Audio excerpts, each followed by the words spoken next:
Yeah, so we see that religion means well, it makes us decent people, but religion is not going to advance us educationally, it's not going to advance us economically, it's not going to advance us as a group socially.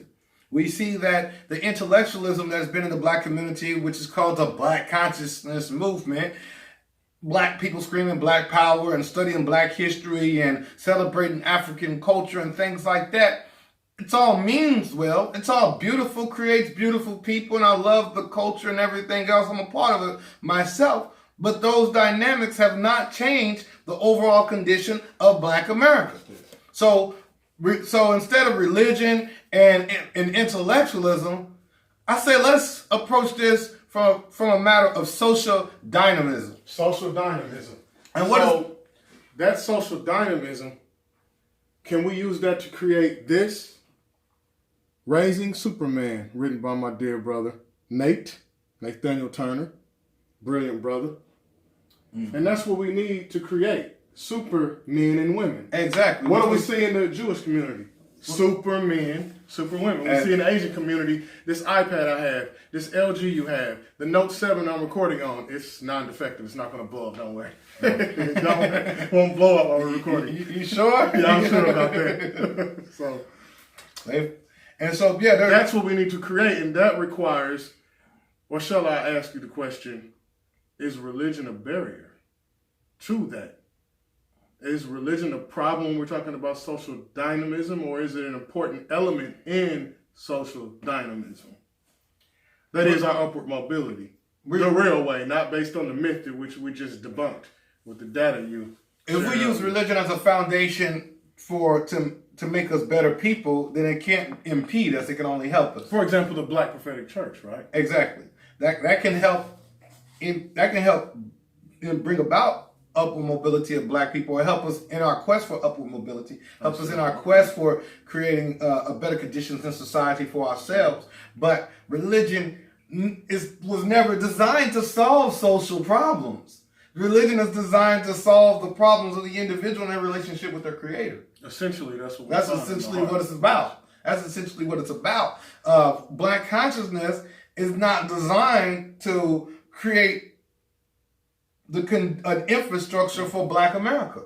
You know, religion is not designed to create an infrastructure for black America. When we look at the overall condition of black America, our disparities in education, our disparities in healthcare, our disparities in the wealth gap and the income gap, there needs to be a new dynamic that takes place in terms of developing an infrastructure whereby which we ourselves can address these issues and solve these issues for ourselves. Yes. We need more black free thinkers. We need more black think tanks. We need more individuals with the wealth and resources that look at our ghettos, that look at our communities with the mind of a developer that says, oh man, that community is benighted.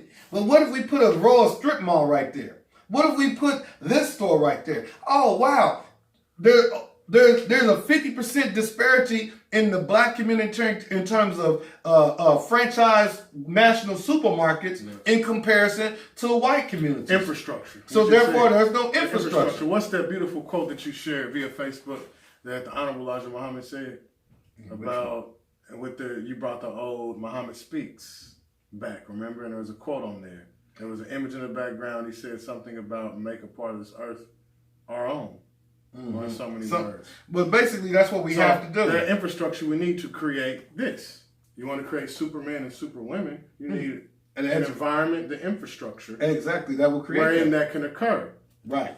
Otherwise, that won't occur. You can create more thugs. You can create more, and I'm saying something bad about a person living a thuggish lifestyle, but you can create more people that are more prone to live a neutralized existence where upward mobility of black people socially and economically will never advance themselves. Yeah, the thug element / subculture is only a problem when it continues to be more than just a phase. Exactly. I went through that phase. You went through that phase as well. Exactly. When it becomes a norm. Right. When it becomes a norm, which it has become the norm. Yeah. That's why in Inglewood, in Southside Chicago, in New Orleans, East Side. Well, these are the social dynamics that Indies. needs to change in Black America in order for us to produce young supermen, young superwomen. We cannot produce that with the social dynamics that are taking place in terms of our high death rate, our bad health, our low educational level, our income disparities, and things of that nature. We need to approach society. We need to approach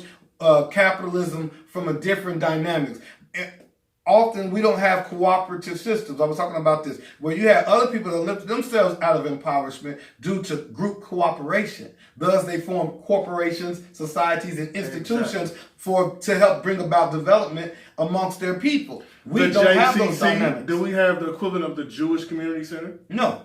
Okay. No, not in every Black neighborhood. No, maybe or some. in Black community. We might have some local community centers that are so focused on teaching people sports and focused on get an education, and that's going to bring about upward mobility. But we understand that these dynamics are not going to bring about better condition of Black America. We saw these dynamics alone are not. Our approach to education has to be differently. Our approach to economics has to be differently. Instead of rugged individualism, we need group cooperation. Yes, collectivism. You know, I said a while back ago that maybe Black people... Egalitarian, that's the word. Egalitarianism. Yeah. Community. Exactly. Instead of... I told somebody a while back ago, I said, maybe Black people are like ants.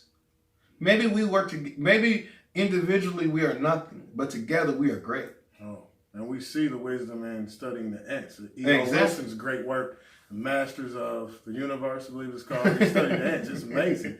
You see what millions of ants can do. Exactly. So just imagine what millions or even hundreds or thousands of Black people could do. Honorable Elijah Muhammad was able to get a following of 500 to 1 million people at least. I said he probably had over 1 million followers, but he had 500,000 to 1 million followers that were steadfast. And these followers was able to purchase farmland. They was able to farm the farmland. They was able to buy the factories and the equipment to transport the farmland to the city, to farm goods to the city. They was able to open up the stores. They was able to open up cleaners. They was able to open up moving companies. They was able to open up banks. They was able to open up and establish trade with foreign nations, including China and Peru.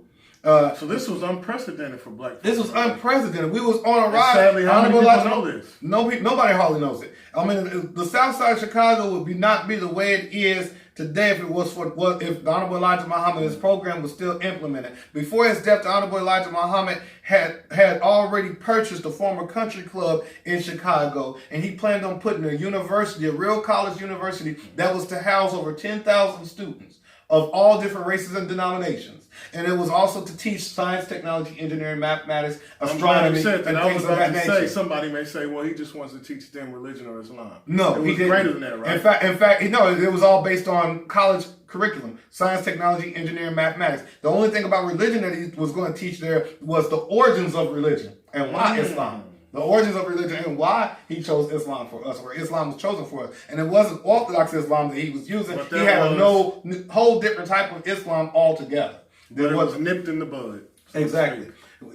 And so... Neutralized the word. Well, his organization was definitely neutralized. It was definitely overtaken and neutralized. And now we just have many beautiful religious institutions in the name of Allah. So we have an example of good models. We're dealing with solutions here. Exactly. That's a good model that you can tweak, which you have done. We'll go into another episode, have you tweak that model. Right. Because that model was very successful. Exactly.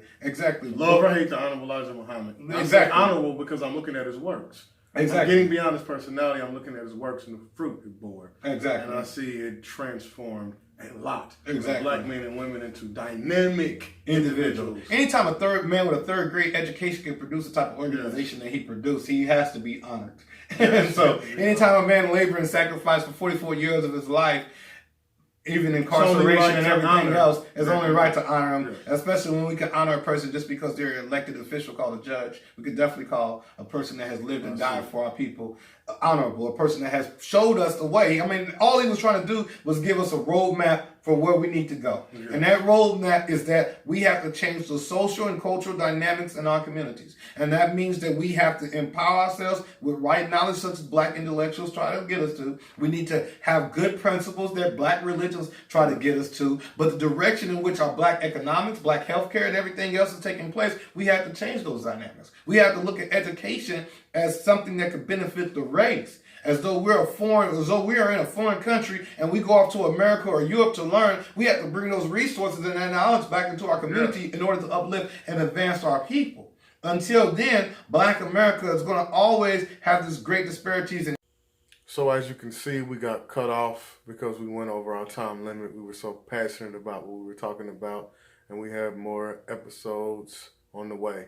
Stay tuned. Desmond Wood, Mind Elevation Nation.